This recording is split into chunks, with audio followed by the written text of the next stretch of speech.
Hello students, सो हम वापस आए हैं अपनी नई क्लास के लिए। लास्ट क्लासेस से हम क्या कर रहे हैं अकाउंट्स में, बेसिक अकाउंटिंग टर्म्स, उसी को आज भी कंटिन्यू करेंगे। और मोस्ट प्रोबेबली आज हमारी इस चैप्टर की बेसिक अकाउंटिंग टर्म्स की लास्ट क्लास होगी, ठीक है। मैक्सिमम टॉपिक्स, मैक्सिमम जो टर्म्स होते हैं वो हमने कवर कर लिया है अभी तक। अब जो थोड़े बहुत बचे वो आज कवर कर लेंगे। सो बेसिक अकाउंटिंग टर्म्स में पहला नहीं, कंटिन्यू टू दैट है, मैंने कंटिन्यूड लिख दिया है। अब हम आते हैं रिसिप्ट्स पे, ठीक है। रिसिप्ट्स, तो रिसिप्ट क्या होता है, इसको रिसीट्स बोलते हैं actually. Receipts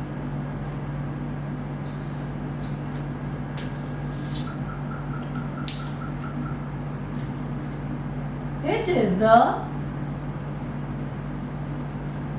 amount received for selling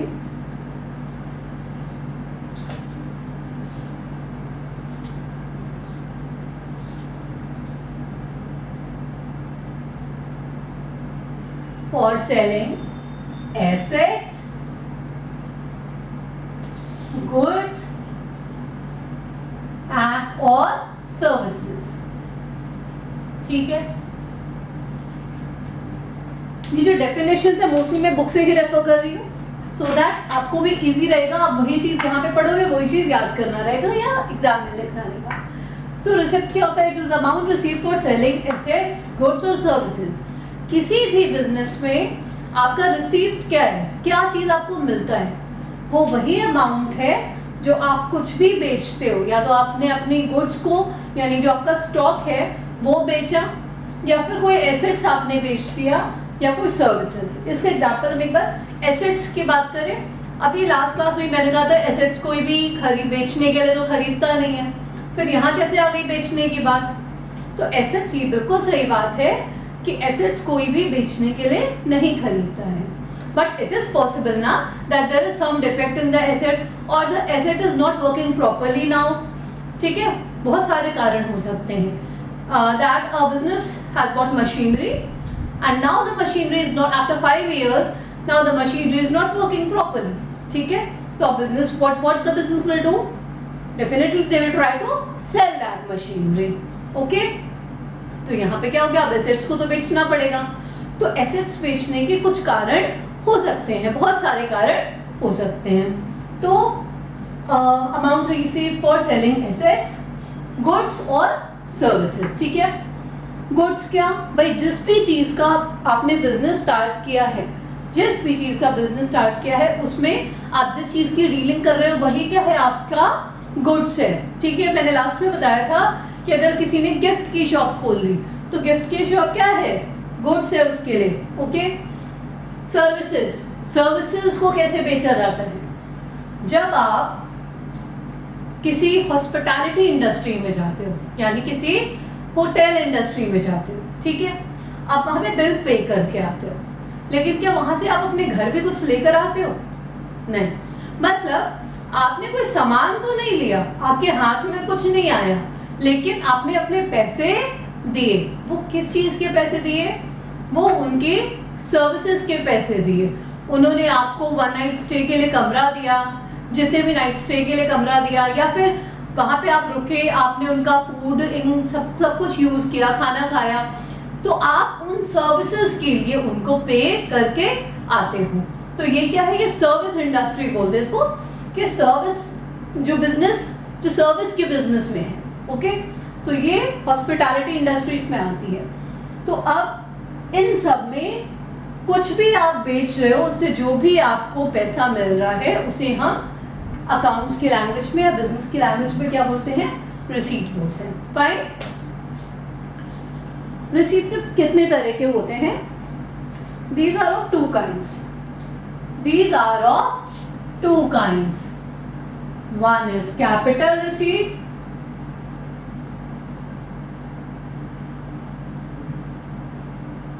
and the other is revenue receipt.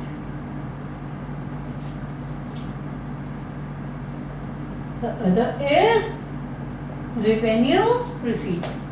Okay? तो अब ये क्या होता है भाई, कैपिटल रिसीट क्या होता है और रेवेन्यू रिसीट क्या होता है। जो भी अगर मैं एकदम नॉर्मल एकदम लेमैन लैंग्वेज में बात करूं तो कैपिटल रिसीट यानी जो बहुत बड़ा पैसा, मोटा पैसा मिला हो, वो हो गया कैपिटल रिसीट। अब मोटा पैसा कैसे मिलेगा भाई, अगर आपका नॉर्मल बिजनेस आप गुड्स बेच रहे हो तो आपको गुड्स का पैसा मिलेगा, राइट, ठीक है। लेकिन आपको बहुत बड़ा अमाउंट का पैसा कैसे मिलेगा, वो क्या तरीके हो सकते हैं, वो तब हो सकता है जब क्या तो आप कंपनी के कुछ शेयर्स बेच दो, ठीक है, कोई एसेट्स बेच दो, तो आपको क्या होगा, बड़े अमाउंट का पैसा मिलेगा, ठीक है। तो अगर हम एकदम लेमैन लैंग्वेज में बात करें तो कैपिटल रिसीट का मतलब जो बड़ा अमाउंट हमें मिलता है। सिंपल, आपको जब क्वेश्चन में भी आएगा ना, आपको ऐसे ही समझ में आ जाएगा कि मशीनरी बेचने पे जो पैसा मिला दैट इज कैपिटल रिसीट, ठीक है। या फिर इसको एक और तरीके से समझ सकते हैं, वो चीजें बिजनेस में जो हम रोज रोज नहीं बेचते हैं, जो हम डेली प्रैक्टिस में या डेली बिजनेस में नहीं करते हैं, जो हमें कभी कभार करना पड़ता है, ठीक है, जो हमें कभी 6 महीने, साल भर, 2 साल, 10 साल में एक बार करना पड़े, ऐसी चीजें हमें बेचनी पड़े, उससे जो पैसा मिला वो क्या है, वो कैपिटल रिसीट है, ठीक है। और रेवेन्यू रिसीट क्या है, जो हमें डेली के बिजनेस के लिए करना पड़ता है। जैसे हम गुड्स को डेली बिजनेस एक्टिविटी में बेचते हैं, ठीक है, हमें डेली अपना सामान बेचना और डेली पैसे लेने हैं, तो वो डे टू डे का काम है, तो वो क्या है, रेवेन्यू रिसीट है, ठीक। अब इनके डेफिनेशंस पे जाते हैं और उनसे समझते हैं।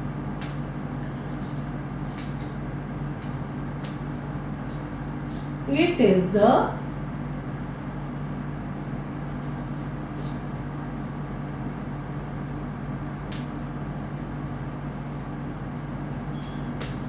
वही amount received for selling assets, ठीक। एग्जाम्पल में भाई सेल ऑफ मशीनरी, फर्नीचर, कुछ भी। अब आप मशीन जो है किसी बिजनेस में कोई भी रोज रोज नहीं बेचेगा, या फर्नीचर कोई भी, अगर वो फर्नीचर का बिजनेस है तब तो वो रोज रोज बेचेगा, तो वो फिर उसका एसेट्स नहीं है, वो उसका क्या है, गुड्स है। अगर वो बिजनेस फर्नीचर का ही है तो वो फर्नीचर उनका एसेट्स नहीं है, वो क्या है, गुड्स है, ठीक है। लेकिन अगर वो बिजनेस किसी और चीज का है, अगर वो बिजनेस कोई शॉपिंग सेंटर है, ग्रोसरी शॉप है कोई, वहां पर जो फर्नीचर है वो क्या है, वो उनका एसेट्स है, ठीक है। ग्रोसरी शॉप में आप देखते हो बड़े बड़े रैक्स लगे होते हैं जिसमें सारे सामान रखे होते हैं और पे वो लगा होता है कि क्या चीज कहाँ पर रखा है। वो जो रैक्स है वो क्या है, वो उनका फर्नीचर है। सपोज एक रैक खराब हो गया, ठीक है, टूट गया, कुछ भी हो गया उसमें, तो वो क्या है, अब वो फर्नीचर उनको बेचना पड़ रहा है, तो वो फर्नीचर उनका एसेट्स है, ठीक है। लेकिन अगर वैसा ही रैक किसी फर्नीचर की दुकान में रखा हुआ है तो क्या वो भी उनका एसेट्स है, नहीं।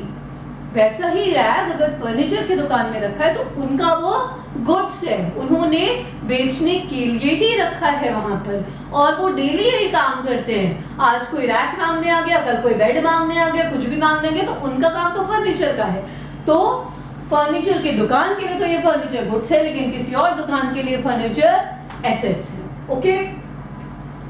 तो ये हो गया आपका कैपिटल रिसीट। अच्छा, कैपिटल रिसीट में थोड़ा बड़ा हम सोचे अगर, तो और क्या हो सकता है, और जैसे कोई कंपनी अपने शेयर्स बेच देती है, ठीक है, तो उससे भी जो पैसा मिलता है वो क्या होता है, वो कैपिटल रिसीट। अभी रिसेंटली बहुत ज्यादा न्यूज आ रहा था कि गवर्नमेंट ऑफ इंडिया जो है वो बहुत सारी कंपनीज में से अपने स्टेक हटा रही है, यानी अपने शेयर्स क्या कर रही है, डिसइन्वेस्ट कर रही है, वो प्राइवेट होल्डर्स को दे रही है, ठीक है। तो बहुत सारी कंपनीज में ऐसे थोड़े थोड़े shares government of India is trying to hold out. तो वो क्या है, अब वो गवर्नमेंट ऑफ इंडिया के लिए वो पैसा क्या होगा, वो कैपिटल रिसीट होगा, ठीक है। फ्लिपकार्ट को किसने खरीदा है? फ्लिपकार्ट को खरीदा है वॉलमार्ट ने, ठीक है। वॉलमार्ट के 82% शेयर है फ्लिपकार्ट में, ठीक। और वॉलमार्ट ने कितने अमाउंट में खरीदा है? वॉलमार्ट ने $16 बिलियन में खरीदा है फ्लिपकार्ट को, ठीक है। तो $16 बिलियन में वॉलमार्ट ने क्या किया? फ्लिपकार्ट का शेयर खरीद लिया, ओके। तो अब फ्लिपकार्ट के लिए क्या हुआ ये चीज? फ्लिपकार्ट के लिए तो उसने अपने शेयर बेच दिए, लेकिन फ्लिपकार्ट के लिए वो कैपिटल रिसीट है, उन्हें अपना शेयर बेचना पड़ा। उसके बदले में उन्हें एक बहुत ही बड़ी रकम, जनरली कोई भी कंपनी अपने शेयर बेचना नहीं चाहती है, लेकिन अगर ऐसी डील होती है तो उन्हें बेचना पड़ा, जो भी डिसीजन हुआ बोर्ड ऑफ डायरेक्टर्स का उसके बाद। तो ये शेयर्स का ये जो $16 बिलियन का डील हुआ, ये फ्लिपकार्ट के लिए कैपिटल रिसीट है, ओके।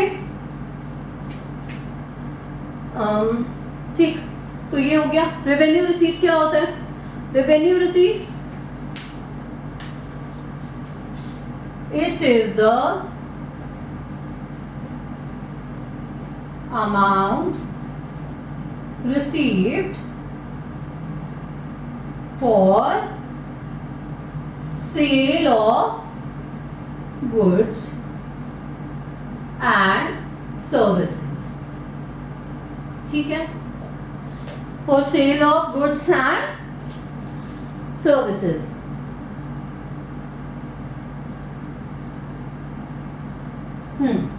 तो भाई अब जैसे इसमें है, तो अब क्या है इसमें?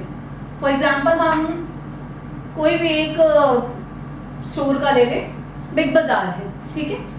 तो बिग बाजार जो अपने डेली सामान बेच रहा है, अब उनके यहाँ तो बहुत बड़ी सेल होती है, उनके यहाँ शायद ऑल ओवर इंडिया का अगर कलेक्शन जोड़ा जाए तो पता नहीं कितने करोड़ों का होता होगा पर डे का, ठीक है। हमारे लिए वो बहुत बड़ी चीज है, लेकिन उनके लिए क्या है? वो काम डेली का है, उनका डेली रेवेन्यू ही उतना है। तो ये क्या है? वो उनका रेवेन्यू रिसीट ही है, वो उनका रेवेन्यू रिसिप्ट है, ओके। वो उनका कैपिटल रिसिप्ट नहीं है, चाहे वो कितने भी करोड़ों में हो, लेकिन वो उनका डेली का काम है, वो डेली उतने की ग्रोसरी बेचते हैं। और सर्विसेज, अभी मैंने बताया, हॉस्पिटल इंडस्ट्री, होटल इंडस्ट्री, ये सारी सर्विसेज में आते हैं। हॉस्पिटल में भी आप जाते हो, आप क्या करते हो? आप उनकी सर्विसेज लेते हो, आपको हॉस्पिटल का बेड दिया जाता है, आपको वहाँ ट्रीटमेंट दिया जाता है, उनकी सर्विसेज लेते हो। आप घर लेकर कोई सामान नहीं आते कि आपने गिफ्ट खरीद लिया या आपने फर्नीचर खरीद लिया और आपको घर लेकर आए हो, नहीं, आपके घर, आपके हाथ कुछ नहीं आता, लेकिन आप वहाँ के सर्विसेज को अवेल करते हो, इसलिए आप वहाँ पर पे करते हो। तो रेवेन्यू रिसीट सर्विसेज, अब कोई होटल है, उनके लिए उनका डेली का जो रूम बुकिंग है, जो डेली का जो रेस्टोरेंट का इनकम है, वो सारा क्या है? वो रेवेन्यू रिसीट है, ये उनके डेली के प्रोसेस में आता है। Fine. Now coming to the next, expenditure. इसी में एक्सपेंडिचर है, ये रिसीट था। I hope receipt is very very clear. Now coming to the expenditure.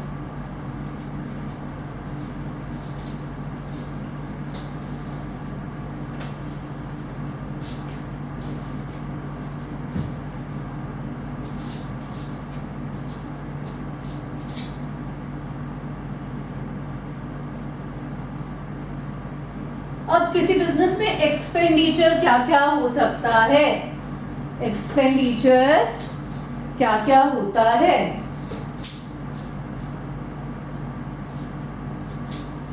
It is the amount, it is the amount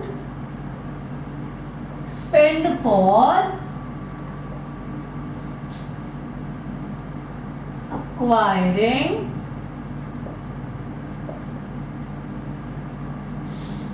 assets, goods, services, ठीक है। एक तो ये तीनों चीजें हो गई, और those things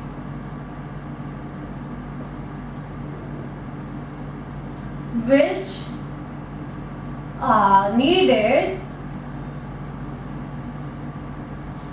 to run business, ठीक। ये क्या है? अमाउंट।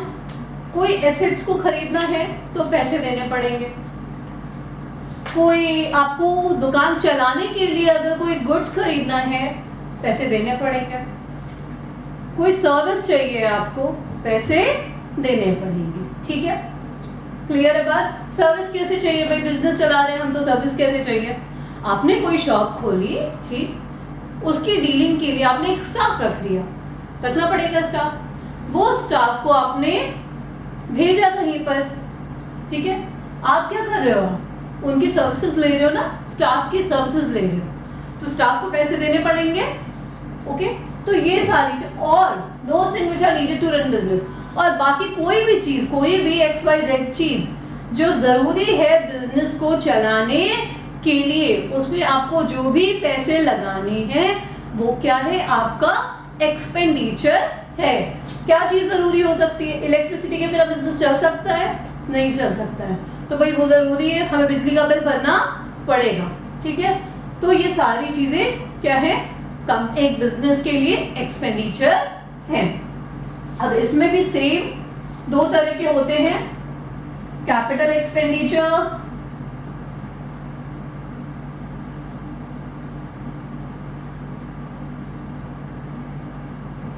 and revenue expenditure.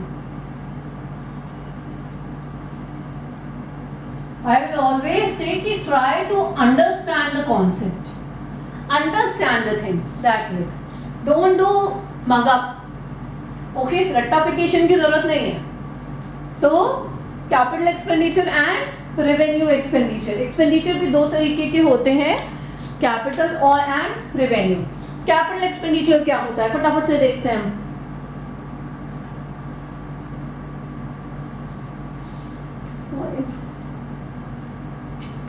तो कैपिटल एक्सपेंडिचर में कोई आपको एसेट्स खरीदना है तो वो कैपिटल एक्सपेंडिचर है, किसी एसेट्स को आपको इंप्रूव करना है तो इंप्रूविंग द एसेट्स, वो भी कैपिटल एक्सपेंडिचर है।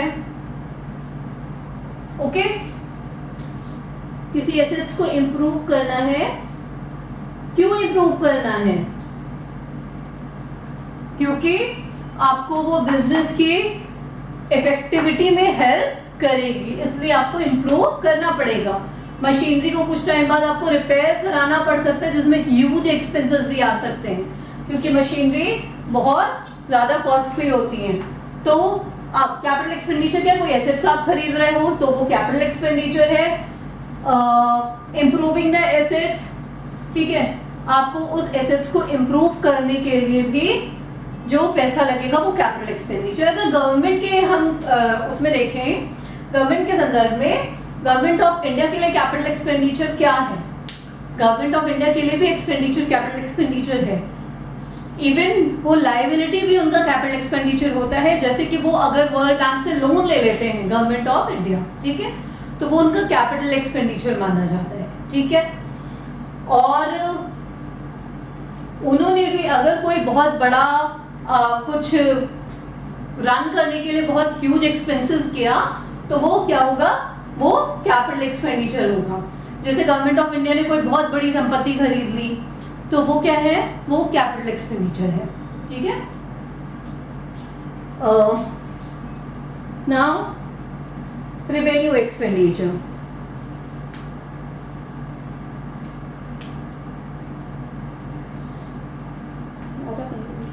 ये एक्सपेंडिचर वो होते हैं जो आप एक अकाउंटिंग पीरियड में करते हो। ठीक है, वही बोलूंगी मैं, डेली टू डेली, जो मतलब आपको डेली टू डेली नहीं, लेकिन फिर भी बहुत फ्रीक्वेंटली करना पड़ता है, वो आपके एक्सपेंडिचर क्या है, रेवेन्यू एक्सपेंडिचर है। ऐसा नहीं है कि वो 10 साल में या 5 साल में एक बार हो रहा है, वो क्या है, वो फ्रीक्वेंटली हो रहा है बिजनेस में, तो उसको हम रेवेन्यू नेचर का एक्सपेंडिचर मानते हैं। जैसे कि आपने स्टाफ रखे हुए हैं, आपको सैलरी देनी है, ठीक है, आपकी जो बिल्डिंग है आपको उसका रेंट देना है, ओके, इलेक्ट्रिसिटी बिल देना है, सॉरी, इलेक्ट्रिसिटी बिल देना है, एक्सेट्रा एक्सेट्रा। ठीक, ये सब रेवेन्यू नेचर के एक्सपेंडिचर है। रेवेन्यू नेचर के जो एक्सपेंडिचर है वो जब हम आगे बैलेंस शीट बनाएंगे तो प्रॉफिट एंड लॉस अकाउंट पे उसे हम डेबिट साइड में डालते हैं, क्योंकि एक अकाउंटिंग पीरियड में हम मेजर करते हैं कि एक अकाउंटिंग पीरियड में हमने कितना खर्चा किया, कितनी सैलरी टोटल एक अकाउंटिंग पीरियड में दी, कितना रेंट पे किया, कितना इलेक्ट्रिसिटी बिल पे किया, ठीक है। तो इन्हें हम जब भी बैलेंस शीट पढ़ेंगे तो फाइनल अकाउंट में हम क्या करेंगे, इन्हें प्रॉफिट एंड लॉस के डेबिट साइड में डालेंगे, ठीक है। अच्छा, रेवेन्यू क्या होता है? What is revenue?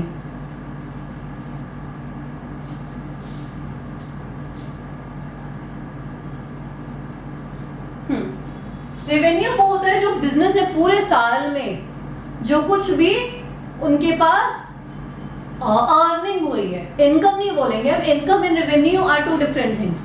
तो पूरे साल में जो बिजनेस की अर्निंग हुई है वो रेवेन्यू है, ठीक है। Earning in the whole year,